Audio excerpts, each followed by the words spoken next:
ಅರವಿಂದ್, ಅಡಿಗೆ ಎಲ್ಲ ಆಯ್ತು, ಬನ್ನಿ ಎಲ್ಲರೂ ಕೂತ್ಕೊಂಡು ಒಟ್ಟಿಗೆ ಊಟ ಮಾಡೋಣ.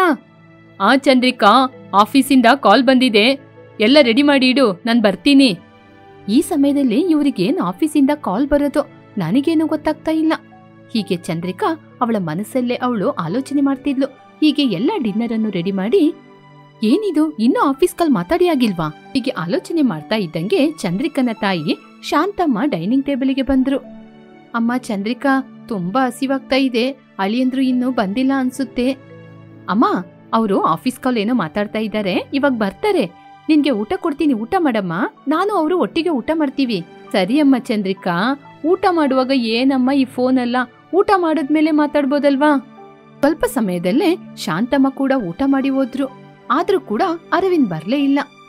ಅರವಿಂದ್, 5 ಮಿನಿಟ್ಸ್ ಅಂತ ಹೇಳಿದ್ರಿ, ಹಾಫ್ ಅನ್ ಅವರ್ ಆಯ್ತು, ಇನ್ನು ಏನ್ ಮಾಡ್ತಿದ್ದಾರೆ ಹಾಗೆ ಅಂತ ಅವನ ರೂಮಿಗೆ ಬಂದ್ಲು. ಇಲ್ ನೋಡು ಹರಿತಾ, ನೀನೇನು ಚಿಂತೆ ಮಾಡ್ಬೇಡ, ಈ ವಿಷಯ ನಿಮ್ಮ ಅಕ್ಕನಿಗೆ ಗೊತ್ತಾಗದ ಹಾಗೆ ನಾನ್ ನೋಡ್ಕೋತೀನಿ, ನೀನೇನ್ ಭಯಪಡ್ಬೇಡ ಹಾಗೆ ಅಂತ ಅರವಿಂದ್ ಮಾತನ್ನು ಕೇಳಿ ಚಂದ್ರಿಕನಿಗೆ ಅನುಮಾನ ಬಂತು. ಏನಿದು, ಅರವಿಂದ್ ನನ್ನ ತಂಗಿ ಜೊತೆ ಮಾತಾಡ್ಕೊಂಡು ಆಫೀಸ್ ಕಾಲ್ ಅಂತ ಹೇಳ್ತಾ ಇದ್ದಾರೆ ಹಾಗೆ ಅಂತ ತನ್ನೊಳಗೆ ತಾನೇ ಮಾತಾಡ್ತಾ ಇದ್ಲು. ಅರವಿಂದ್, ಇನ್ನು ಫೋನ್ ಮಾತಾಡ್ತಾ ಇದ್ದೀರಾ? ನಂಗೆ ತುಂಬಾ ಹಸಿವಾಗ್ತಿದೆ ಹಾಗೆ ಅಂತ ಚಂದ್ರಿಕಾ ಕರೆದಾಗ ಅರವಿಂದ್ ತಡವಡಿಸುತ್ತಾ, ಚಂದ್ರಿಕಾ, ಹಾ ಬರ್ತೀನಿ, ಹೋಗಿ ರೆಡಿ ಮಾಡು ಹಾಗೆ ಅಂತ ಹೇಳಿದಾಗ ಚಂದ್ರಿಕಾ ಅಲ್ಲಿಂದ ಹೋದ್ಲು. ಹರಿತಾ, ನಿಮ್ಮ ಅಕ್ಕ ಬಂದ್ಲು, ಆಮೇಲೆ ಮಾತಾಡ್ತೀನಿ, ಹುಷಾರು. ಆಗ ಅರವಿಂದ್ ಕೂಡ ಬಂದು ಡೈನಿಂಗ್ ಟೇಬಲ್ ಮೇಲೆ ಕೂತ. ಏನ್ ಅರವಿಂದ್, ಇಷ್ಟೊತ್ತು ಕಾಲ್ ಮಾತಾಡ್ತಿದ್ದೀರಾ? ಅದು ನನ್ನ ಆಫೀಸಿಂದ, ಅದೇ ರಮೇಶ್, ನಿಂಗ್ ಗೊತ್ತಲ್ವಾ? ಏನಿವ್ರು ಹರಿತನ್ ಜೊತೆ ಮಾತಾಡಿ ರಮೇಶ್ ಅಂತ ನನ್ ಜೊತೆ ಸುಳ್ಳು ಹೇಳ್ತಾ ಇದ್ದಾರೆ? ಹೌದು, ಇವ್ರ ನಡುವೆ ಏನ್ ನಡೀತಾ ಇದೆ? ಹೀಗೆ ಮನ್ಸಲ್ಲಿ ಆಲೋಚನೆ ಮಾಡ್ಕೊಂಡು ಅರವಿಂದಿಗೆ ಅನ್ನ ಹಾಕಿ ಸಾರು ಹಾಕದೇ ಇದ್ಲು. ಚಂದ್ರಿಕಾ, ನಾನ್ ಹೇಳಿದ್ದು ಸಾರು ಹಾಕು ಅಂತ, ಮತ್ತೆ ಅನ್ನ ಹಾಕ್ತಾ ಇದೀಯಾ? ಇದು ಇಷ್ಟು ಏನ್ ಆಲೋಚನೆ ಮಾಡ್ತಿದೀಯಾ? ಏನಿಲ್ಲ ಅರವಿಂದ್, ನೀವ್ ಊಟ ಮಾಡಿ. ಹೀಗೆ ಆವತ್ತು ಶುರು ಆಯ್ತು ಅವಳಿಗೆ ಮತ್ತೆ ಸಂದೇಹ. ಅವಳ ಗಂಡ ತಂಗಿಯ ನಡುವೆ ಏನಿದೆ ಅಂತ ಆಲೋಚನೆ ಮಾಡ್ತಿದ್ಲು. ಹೀಗೆ ಸ್ವಲ್ಪ ದಿನಗಳ ನಂತರ ಹರಿತಾ ಬೇಸಿಗೆ ರಜೆಯಲ್ಲಿ ಹಾಸ್ಟೆಲಿಂದ ಮನೆಗೆ ಬಂದ್ಲು. ಅಕ್ಕ ಎಲ್ಲಿದ್ಯಾನೆ? ಹರಿತಾ, ಬರ್ತೀನಿ, ಕಿಚನಲ್ಲಿದ್ದೀನಿ, ಇವಾಗ ಬಂದೆ ಇರು. ಹೀಗೆ ಚಂದ್ರಿಕಾ ಹಾಲಿಗೆ ಬಂದ್ಲು. ಹರಿತಾ, ಹೇಗಿದ್ದೀಯಾ? ಅಕ್ಕ, ನಾನ್ ಚೆನ್ನಾಗಿದ್ದೀನಿ, ನೀನೇಗಿದ್ದೀಯಾ? ಹೌದು, ಅಮ್ಮ ಎಲ್ಲಿ ಅಕ್ಕ? ಮನೆಯಲ್ಲೇ ಇದ್ದು ಓದ್ತೀನಿ ಅಂತ ಹೇಳ್ದೆ, ಆದ್ರೆ ನೀವೆಲ್ಲ ಸೇರಿ ನನ್ನ ಹಾಸ್ಟೆಲಿಗೆ ಹಾಕ್ಬಿಟ್ರಿ. ಇದ್ರೆ ನೀನು ಓದೋದಿಲ್ಲ ಅಂತ ತಾನೇ ನಿನ್ನ ಹಾಸ್ಟೆಲಿಗೆ ಕಳ್ಸಿದ್ದು? ಸರಿ ಆಯ್ತು, ಪರವಾಗಿಲ್ಲ, ಬಾ, ಟೈಮ್ ಆಯ್ತಲ್ಲ, ಊಟ ಮಾಡು. ಹೌದು, ನೀನ್ ಬರುವ ವಿಚಾರ ನನಗೆ ಇದಕ್ಕೆ ಮುಂಚೆ ಹೇಳಲೇ ಇಲ್ಲ. ಹೌದು, ಹೇಗೇನೆ ಬಂದೆ? ಅಕ್ಕ, ನನ್ ಭಾವನಿಗೆ ಕಾಲ್ ಮಾಡ್ದೆ ಅಕ್ಕ, ಭಾವನೆ ನನ್ ಬಂದ್ ಕರ್ಕೊಂಡೋದ್ರು. ಅರವಿಂದ್ ಕರ್ಕೊಂಬಂದ್ರ? ಅರವಿಂದ್ ನನ್ ಜೊತೆ ಕೂಡ ಒಂದು ಮಾತೇ ಹೇಳಲಿಲ್ಲ. ಅಷ್ಟರಲ್ಲಿ ಅರವಿಂದ್ ಕೂಡ ಕಾರ್ನ ಪಾರ್ಕ್ ಮಾಡಿ ಮನೆಯೊಳಗೆ ಬಂದ. ಏನ್ ಅರವಿಂದ್, ನನ್ ಜೊತೆ ಒಂದ್ ಮಾತ್ ಕೂಡ ಹೇಳಲಿಲ್ಲ? ನಿನಗೆ ಸರ್ಪ್ರೈಸ್ ಆಗಿರ್ಲಿ ಅಂತ ಹೇಳಲಿಲ್ಲ. ಇವ್ರ ಮಧ್ಯೆ ಏನೋ ಒಂದು ವಿಚಾರ ನಡೀತಿದೆ, ಏನು ಅಂತ ಕಂಡುಹಿಡಿಬೇಕು. ನಂದು ಸಂದೇಹ ಅಲ್ಲ, ನಿಜ. ಸರಿ ಚಂದ್ರಿಕಾ, ಯಾಕೆ ಹಾಗೆ ನಿಂತಿದೀಯಾ? ತುಂಬಾ ಹಸಿವಾಗ್ತಿದೆ, ಅತ್ತೆನ ಕೂಡ ಕರಿ, ಎಲ್ರೂ ಸೇರಿ ಊಟ ಮಾಡೋಣ ಹಾಗೆ ಅಂತ ಮಾತಾಡ್ತಿರುವಾಗ ಶಾಂತಮ್ಮ ಬಂದ್ರು. ಹರಿತಾ, ಯಾವಾಗ್ಲೇ ಬಂದೆ, ನೀನ್ ಬಂದ ವಿಚಾರನೇ ಗೊತ್ತಾಗ್ಲಿಲ್ಲ. ಅಮ್ಮ ಇವಾಗಷ್ಟೇ ಬಂದಿದ್ದು. ಏನಮ್ಮ ಹರಿತಾ, ಇನ್ನು 6 ತಿಂಗಳಲ್ಲಿ ನಿನ್ನ ವಿದ್ಯಾಭ್ಯಾಸ ಮುಗೀತೆ ತಾನೆ? ಹೌದಮ್ಮ, ಇನ್ನೂ ಒಂದು ಸೆಮಿಸ್ಟರ್ ಇದೆ, ಅದು ಮುಗ್ದ್ರೆ ಆಮೇಲೆ ನನ್ ಕಾಲೇಜ್ ಮುಗಿಯುತ್ತೆ. ಸರಿ, ಇಲ್ಲಿ ನೋಡಪ್ಪ ಅರವಿಂದ್, ಅವಳ ವಿದ್ಯಾಭ್ಯಾಸ ಮುಗಿದ ತಕ್ಷಣ ಅವಳಿಗೆ ಒಳ್ಳೆ ಕಡೆ ಸಂಬಂಧ ನೋಡಿ ಮದ್ವೆ ಮಾಡ್ಬೇಕು. ಅಯ್ಯೋ ಅತ್ತೆ, ಅವಳಿನ್ನು ಚಿಕ್ಕ ಹುಡುಗಿ, ಯಾಕೆ ಇಷ್ಟು ಬೇಗ ಮದ್ವೆ ಅವಳಿಗೆ? ಅಯ್ಯೋ, ನೀವೇನು ಹಾಗೆ ಹೇಳ್ತಾ ಇದ್ದೀರಾ? ಇದೇ ನಮ್ಮ ಊರಾಗಿದ್ರೆ ಇಷ್ಟೊತ್ತಿಗೆ ಅವಳಿಗೆ ಮದ್ವೆ ಮಾಡಿಸಿ ಕಳಿಸ್ತಾ ಇದ್ರು. ಸರಿಯಪ್ಪ, ಹೇಗೋ ನೀವೆಲ್ಲ ಇದ್ದೀರಲ್ವಾ. ಓಹೋ, ನನ್ ತಂಗಿಗೆ ಮದ್ವೆಯಾದ್ರೆ ಇವ್ರ ಆಟ ನಡೆಯೋದಿಲ್ಲ ಅಂತನಾ? ಏನೋ ಇದೆ. ಹೀಗೆ ಅವಳ ಮನಸ್ಸಲ್ಲಿ ಆಲೋಚನೆ ಮಾಡ್ತಿದ್ಲು. ಹೀಗೆ ಆ ದಿನ ರಾತ್ರಿ ಹರಿತಾ ಅರವಿಂದ್ ರೂಮಲ್ಲಿ ಕೂತ್ಕೊಂಡು, ಹರಿತಾ, ನಿನಗೆ ಮಾಡ್ಲಿಂಗ್ ಮಾಡೋದು ಅಂದ್ರೆ ತುಂಬಾ ಇಷ್ಟ ಅಂತ ನಂಗೆ ಗೊತ್ತು, ಅದಕ್ಕೋಸ್ಕರ ಸ್ವಲ್ಪ ಫೋಟೋಸ್ ಬೇಕು. ನಿಮ್ಮ ಅಕ್ಕ ಬಂದ್ರೆ ತೆಗಿಯಕ್ಕೆ ಬಿಡದಿಲ್ಲ, ನಿಂತ್ಕೋ, ನಾನೇ ಫೋಟೋ ತೆಗಿತೀನಿ, ನೀನೇನು ಆಲೋಚನೆ ಮಾಡ್ಬೇಡ. ಬಾವಾ, ನನಗೆ ಮಾಡ್ಲಿಂಗ್ ಮಾಡೋದು ಅಂದ್ರೆ ತುಂಬಾ ಇಷ್ಟನೇ, ಆದ್ರೆ ಅಕ್ಕನಿಗೆ ಅಮ್ಮನಿಗೆ ಗೊತ್ತಿಲ್ಲದೆ ಮಾಡ್ಲಿಂಗ್ ಮಾಡ್ಲಿಕ್ಕೆ ನನಗೆ ಇಷ್ಟ ಇಲ್ಲ ಬಾವಾ. ಹಾಗೆ ಅಲ್ಲ ಹರಿತಾ, ನಿನಗೆ ಮಾಡ್ಲಿಂಗ್ ಸಕ್ಸಸ್ ಆದ್ರೆ ಆಮೇಲೆ ಹೇಳೋಣ, ಇಲ್ಲದಿದ್ರೆ ಬಾ ಇವಾಗ್ಲೇ ಹೇಳೋಣ. ಇವಾಗ್ಲಾ? ಅಯ್ಯೋ ಇವಾಗ ಬೇಡ ಬಾವಾ. ಅಕ್ಕನಿಗೆ ಅಮ್ಮನಿಗೆ ಮಾಡೆಲಿಂಗ್ ಅಂದ್ರೆ ಸ್ವಲ್ಪ ಕೂಡ ಇಷ್ಟ ಇಲ್ಲ. ನಾನು ಅದೇ ಮಾಡ್ತಾ ಇದ್ದೀನಿ ಅಂದ್ರೆ ನನ್ನ ವಿದ್ಯಾಭ್ಯಾಸನ ಮುಗಿಸಿ ಬೇಡ ನೀನು ಹೋಗೋದು ಮನೆಯಲ್ಲೇ ಇರು ಅಂತ ಇರಿಸ್ಬಿಡ್ತಾರೆ. ಆವಾಗ್ಲೇ ಚಂದ್ರಿಕನಿಗೆ ಸಂದೇಹ ಬಂದು ಅವರಿಬ್ರು ಏನ್ ಮಾತಾಡ್ತಿದ್ದಾರೆ ಅಂತ ಕೇಳ್ಕೊಳ್ಳೋಣ ಅಂತ ಬೆಡ್ರೂಮ್ ಬಾಗಿಲತ್ರ ಬಂದು ನಿಂತಿದ್ಲು. ಇಲ್ಲಿ ನೋಡು ಹರಿತಾ, ಈ ವಿಷಯನ ನಿಮ್ಮ ಅಕ್ಕನಿಗೆ ಹೇಳ್ಬೇಡ, ನಾನ್ ನಿನ್ ಜೊತೆಯಲ್ಲಿರ್ತೀನಿ. ಸರಿ ಬಾವಾ, ಇದು ಅಕ್ಕನ ಜೊತೆ ನಾನು ಹೇಳಲ್ಲ. ಸರಿ, ನನ್ನ ವಿದ್ಯಾಭ್ಯಾಸ ಮುಗ್ದ ನಂತರ ನೋಡೋಣ, ನಾನ್ ನನ್ನ ರೂಮಿಗೆ ಹೋಗ್ತೀನಿ. ಹಾಗೆ ಅಂತ ಇದ್ದಂಗೆ ಚಂದ್ರಿಕಾ ಕಿಚನಿಗೆ ಹೋದ್ಲು, ಹರಿತಾ ಅವಳ ರೂಮಿಗೆ ಹೋದ್ಲು. ಹೀಗೆ ಸ್ವಲ್ಪ ದಿನಗಳಾಯಿತು. ಬೇಸಿಗೆಯ ಕಾಲ ಕೂಡ ಕಳೆಯುವ ಸಮಯ ಆಯಿತು. ಹರಿತಾ ತಿರುಗಿ ಅವಳ ಹಾಸ್ಟೆಲಿಗೆ ಹೋಗಬೇಕಾದ ಸಮಯ ಬಂತು. ಹರಿತಾ, ನಿನ್ನ ಮಾಡೆಲಿಂಗ್ ಫೋಟೋಸ್ ಇವತ್ತಿಗೆ ಮುಗಿಯುತ್ತೆ. ಸಂಜೆ ಸಮಯದಲ್ಲಿ ನಾನೇ ಕರ್ಕೊಂಡೋಗಿ ನಿನ್ನ ಹಾಸ್ಟೆಲಿಗೆ ಬಿಟ್ಬಿಡ್ತೀನಿ. ಬಾವಾ, ತುಂಬಾ ಥ್ಯಾಂಕ್ಸ್ ಬಾವಾ. ನೀವು ಮಾತ್ರ ಇಲ್ಲದಿದ್ರೆ ನನ್ನ ಏಮ್ ಕನ್ಸಾಗಿಯೇ ಮುಗಿತಾ ಇತ್ತು. ನಿಮಗೆ ತುಂಬಾ ಥ್ಯಾಂಕ್ಸ್ ಬಾವಾ. ಹೀಗೆ ಅವರಿಬ್ಬರು ತುಂಬಾ ಹತ್ತಿರ ನಿಂತ್ಕೊಂಡು ಅವರ ತೆಗೆದು ಫೋಟೋಸ್ನೆಲ್ಲ ನಿಂತು ನೋಡ್ತಾ ಇದ್ದಾಗ ಚಂದ್ರಿಕಾ ಬಂದು, ಇವರು ಇಷ್ಟೊಂದು ಹತ್ರ ನಿಂತ್ಕೊಂಡು ಮಾತಾಡ್ತಾ ಇದ್ದಾರೆ ಅಂದ್ರೆ ಇವರ ನಡುವೆ ಏನೋ ಒಂದು ಇದೆ. ಇದು ಖಂಡಿತ ಇವರ ಮಧ್ಯೆ ಏನೋ ಒಂದು ಇದೆ. ಹರಿತಾ, ನಿನ್ ಬ್ಯಾಗ್ ಎಲ್ಲ ತೆಗ್ದಿಟ್ಕೊಂಡ? ಸಂಜೆ ಹಾಸ್ಟೆಲಿಗೆ ಹೋಗ್ತೀನಿ ಅಂತ ಹೇಳ್ದೆ. ಚಂದ್ರಿಕನ ಮಾತು ಕೇಳಿದ ತಕ್ಷಣ ಅವರಿಬ್ಬರು ದೂರ ನಿಂತ್ರು. ಹೌದಕ್ಕ, ಇವಾಗ ಎಲ್ಲ ತೆಗ್ದಿಡ್ತೀನಿ ಹಾಗೆ ಅಂತ ರೂಮಿಗೆ ಹೋಗಿ ಎಲ್ಲ ಬ್ಯಾಗನ್ನು ಜೋಡಿಸಿದ್ಲು. ಹರಿತಾ, ಎಲ್ಲ ರೆಡಿ ಆಯ್ತಾ? ಟೈಮ್ ಆಗ್ತಾ ಇದೆ. ಅರವಿಂದ್, ನಿಮಗೆ ಯಾಕೆ ಇಷ್ಟೊಂದು ಶ್ರಮ? ನಾನು ಹೋಗ್ತಾ ಇದ್ದೀನಲ್ಲ, ನಾನೇ ಕರ್ಕೊಂಡೋಗಿ ಬಿಡ್ತೀನಿ. ಅಕ್ಕ, ಆಯ್ತಕ್ಕ, ಹೊರಡೋಣ. ಹೀಗೆ ಇಬ್ಬರು ಕಾರಲ್ಲಿ ಹೋಗ್ತಾ ಇದ್ರು. ಹರಿತಾ, ನಾನೊಂದು ವಿಷಯ ಕೇಳ್ತೀನಿ. ಭಾವನಿಗೂ ನಿನಗೂ ಏನೇ ಸಂಬಂಧ? ಅಕ್ಕ, ಏನಕ್ಕ ಮಾತಾಡ್ತಾ ಇದೀಯಾ? ಭಾವ ನನ್ಗೆ ತಂದೆ ಸಮಾನ. ತಂದೆ ಜೊತೆ ಸೇರಿಸಿ ತಂದೆಗೆ ಸಮಾನನ? ರಾತ್ರಿಯಲ್ಲಿ ನಿನ್ ಭಾವ ನನ್ ಜೊತೆ ಮಾತಾಡದೆ ನನ್ ಪಕ್ಕ ಇದ್ಕೊಂಡು ನಿನ್ಗೆ ಮೆಸೇಜ್ ಮಾಡ್ತಾರಲ್ವಾ, ಅವರ ತಂದೆಗೆ ಸಮಾನ? ನಿನಗೂ ನಿನ್ ಭಾವನಿಗೂ ಯಾವ ಸಂಬಂಧ ಇಲ್ಲ ಅಂತ ನನ್ ಜೊತೆ ಸುಳ್ಳು ಹೇಳ್ಬೇಡ. ನಿನ್ನ ಮಾಯ ಮಂತ್ರದ ಮಾತಿಗೆ ನಾನ್ ಮಾತ್ ಕೇಳಲ್ಲ. ಇನ್ ಮುಂದೆ ನನ್ ಮನೆಗೂ ನೀನು ಬರ್ಬೇಡ ಕಣೆ. ಅಕ್ಕ, ನಿನಗೆ ಏನಾಯ್ತಕ್ಕ? ನನ್ ಜೊತೆ ಹಾಗೆ ಮಾತಾಡ್ಬೇಡ. ನಿನ್ನ ದೃಷ್ಟಿಯಲ್ಲಿ ನನ್ನ ಹಾಗೆ ನೋಡ್ಬೇಡ ಅಕ್ಕ. ನೀನ್ ಅನ್ಕೊಂಡಿರುವಂಗೆ ನಮ್ಮ ಮನ್ಸಲ್ಲಿ ಏನೂ ಇಲ್ಲ ಅಕ್ಕ. ಸಾಕು, ನಿಲ್ಸೆ. ನೀವಿಬ್ರು ತುಂಬಾ ಕ್ಲೋಸ್ ಆಗಿ ಮಾತಾಡೋದ್ನ ನನಗೆ ಎಷ್ಟೋ ಸಲ ನೋಡಿದೀನಿ. ಅಕ್ಕ ಅಂತ ಕೂಡ ಇಲ್ದೆ ನನ್ ಜೀವನಕ್ಕೆ ಬೆಂಕಿನ ಕತ್ತಿಸ್ತಾ ಇದೀಯಾ? ನೀನೆಲ್ಲ ನಿಜವಾದ ತಂಗಿನ ಕಣೆ. ಅಕ್ಕ, ನನ್ ಮಾತ್ ಕೇಳಕ್ಕ. ಇಲ್ ನೋಡೆ, ಇವಾಗಾದ್ರೂ ಅರವಿಂದ್ ಮೇಲೆ ನಿನ್ ದೃಷ್ಟಿನ ಬಿಟ್ಬಿಡು. ನನ್ ತಂಗಿ ಅಂತ ನಿನ್ನ ನಾನು ಸುಮ್ನೆ ಬಿಟ್ಟಿದೀನಿ. ಇನ್ನೊಂದ್ಸಲ ನಿನ್ ಭಾವನ್ ಜೊತೆ ಮಾತಾಡೋದ್ ನನಗೇನಾದ್ರೂ ಗೊತ್ತಾಯ್ತು ಅಂದ್ರೆ ನಾನು ಏನ್ ಮಾಡ್ತೀನಿ ಅಂತ ನನಗೆ ಗೊತ್ತಿಲ್ಲ. ಮುಂದೆ ನೀನು ನನ್ ಕಣ್ಣಿಗೆ ಬೀಳ್ಬಾರ್ದು. ನನ್ ಜೀವನದಲ್ಲಿ ಮಾತ್ರ ಅಲ್ಲ, ನನ್ ಮನೆಗೂ ಕೂಡ ಇನ್ ಮುಂದೆ ಬರ್ಲೇಬಾರ್ದು. ಹಾಗೆ ಅಂತ ಹರಿತನ ದಾರಿ ಮಧ್ಯದಲ್ಲೇ ಬಿಟ್ಬಿಟ್ಟು ಚಂದ್ರಿಕಾ ಮನೆಗೆ ಹೊರಟು ಹೋದ್ಲು. ಹರಿತಾ ಅಳುತ್ತಾ ಏನು ಮಾಡಲು ಸಾಧ್ಯವಾಗದೆ ತನ್ನ ಅಕ್ಕನನ್ನು ನೋಡುತ್ತಾ ಅಲ್ಲಿಂದ ಹೊರಟು ಹೋದ್ಲು.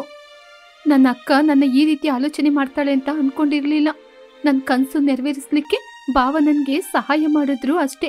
ಆದ್ರೆ ಅಕ್ಕ ಅಂದುಕೊಂಡ ಹಾಗೆ ನನ್ನ ಅಕ್ಕ ನನಗೂ ಭಾವನ ಮಧ್ಯದಲ್ಲೂ ಏನೋ ಸಂಬಂಧ ಇದೆ ಅಂತ ಆಲೋಚನೆ ಮಾಡ್ತಿದ್ದಾಳೆ. ಇವಾಗ ನನ್ನ ಕನ್ಸನ್ನ ನಾನು ನೆರವೇರಿಸ್ಕೊಳ್ಬೇಕಾ ಇಲ್ಲ ಮನೆಯವರು ಹೇಳೋ ಮಾತನ್ನು ಕೇಳ್ಬೇಕಾ? ನಿಮಗೆ ಈ ರೀತಿ ಪರಿಸ್ಥಿತಿ ಯಾವಾಗ್ಲಾದ್ರೂ ಬಂದಿದೆಯಾ? ನೀವೇ ಹೇಳಿ, ಈ ಸಿಚುವೇಶನ್ ಅಲ್ಲಿ ನಾನು ಏನ್ ಮಾಡೋದು?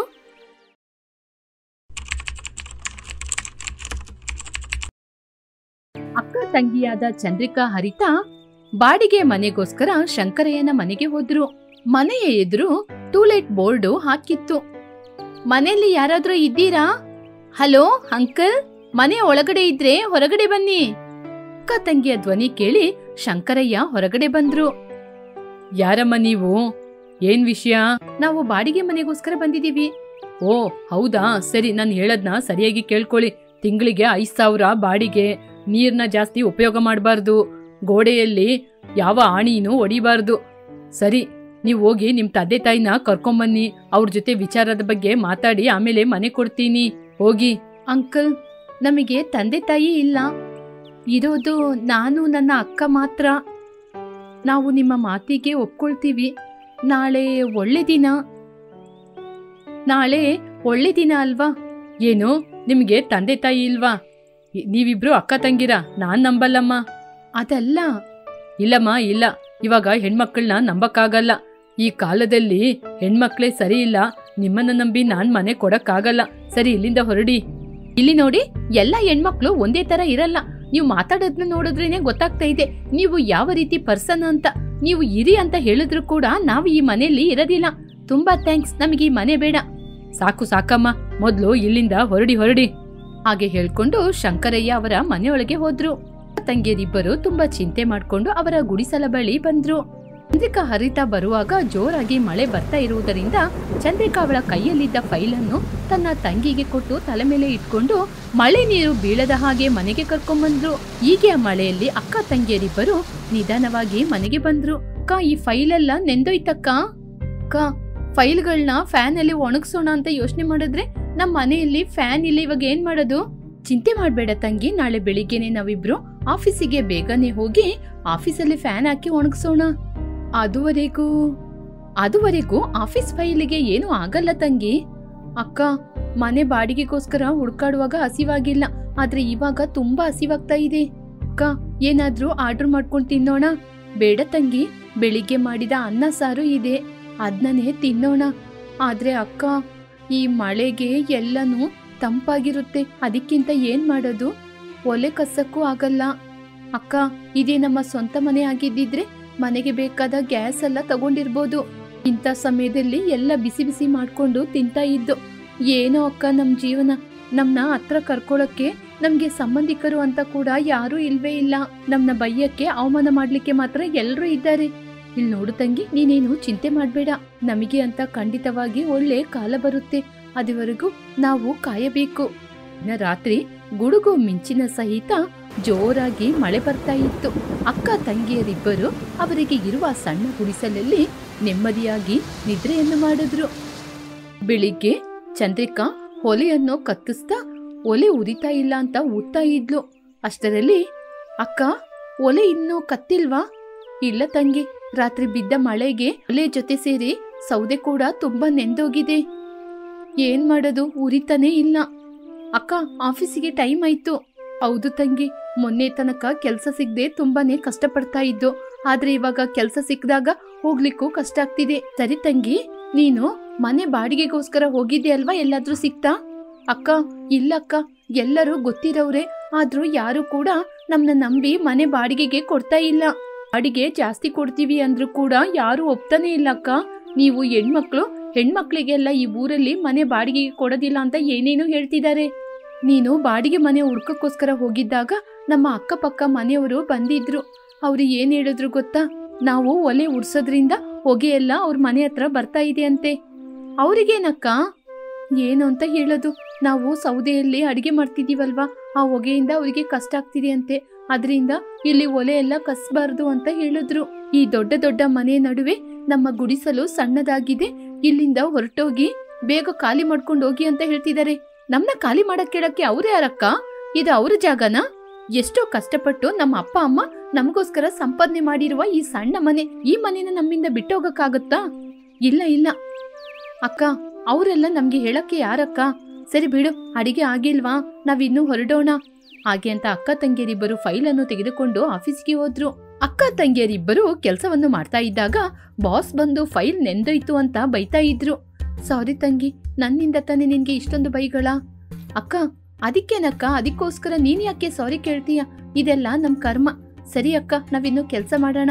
ಹಾಗೆ ಅಂತ ಅಕ್ಕ ತಂಗಿಯರಿಬ್ಬರು ಕೆಲಸವನ್ನು ಮಾಡ್ತಾ ಇದ್ರು. ಅಕ್ಕ ತಂಗಿಯರಿಬ್ಬರು ಸ್ವಲ್ಪ ಸಮಯದ ನಂತರ ಕೆಲಸವನ್ನು ಮುಗಿಸಿಕೊಂಡು ಮನೆಗೆ ಬಂದ್ರು. ಅಲ್ಲಿ ಗುಡಿಸಲೇ ಇರ್ಲಿಲ್ಲ. ದುಃಖ ಪಟ್ಕೊಂಡು ಗುಡಿಸಲನ್ನು ನೋಡಿದ್ರು. ಗುಡಿಸಲನ್ನು ಯಾರೋ ನಾಶ ಮಾಡಿದ್ರು. ಅಷ್ಟರಲ್ಲಿ ಅಲ್ಲಿ ಮನೆಯ ಪಕ್ಕದಿಂದ ಗೋಪಾಲಂ ಬಂದು, ಇಲ್ ನೋಡಿ, ಇನ್ ಮುಂದೆ ಈ ಮನೆಯಲ್ಲಿ ನೀವು ಇರಬಾರ್ದು, ಎಲ್ಲಾದ್ರೂ ಹೊರಟೋಗಿ. ಆಗ ಹರಿತನಿಗೆ ಕೋಪ ಬಂದು ಕೋಪದಿಂದ ನೋಡಿದ್ಲು. ಏನ್ ಚಿಕ್ಕಪ್ಪ, ನೀವ ಈ ಮಾತನ್ನು ಮಾತಾಡ್ತಾ ಇರೋದು? ನಮ್ ತಂದೆ ತಾಯಿ ಇರುವಾಗ ನಿಮಗೆ ಎಷ್ಟು ಸಹಾಯ ಮಾಡಿದ್ದಾರೆ, ಅದನ್ನ ಕೂಡ ಸ್ವಲ್ಪ ಕೂಡ ಆಲೋಚನೆ ಮಾಡದೆ ನಮ್ಮ ಗುಡಿಸಲನ್ನು ಹೀಗೆ ನಾಶ ಮಾಡಿದೀರಾ? ನೀವು ಮಾಡಿರೋದು ಸರಿನಾ? ನಮಗೆ ಎಂತಿರೋದು ಈ ಗುಡಿಸಲು ಮಾತ್ರ. ಇಲ್ಲಿ ನೋಡಮ್ಮ, ನೀವಿನ್ನು ಇಲ್ಲಿ ಇರಬಾರ್ದು. ಅಕ್ಕಪಕ್ಕ ಜನ ಎಲ್ಲರೂ ಕೂಡ ಈ ಗುಡಿಸಲನ್ನು ಹೊಡೆದಾಕಿರೋದು. ನೀವು ಬೆಳಿಗ್ಗೆ ಹೋಗ್ತೀರಾ, ಸಂಜೆ ಬರ್ತೀರಾ.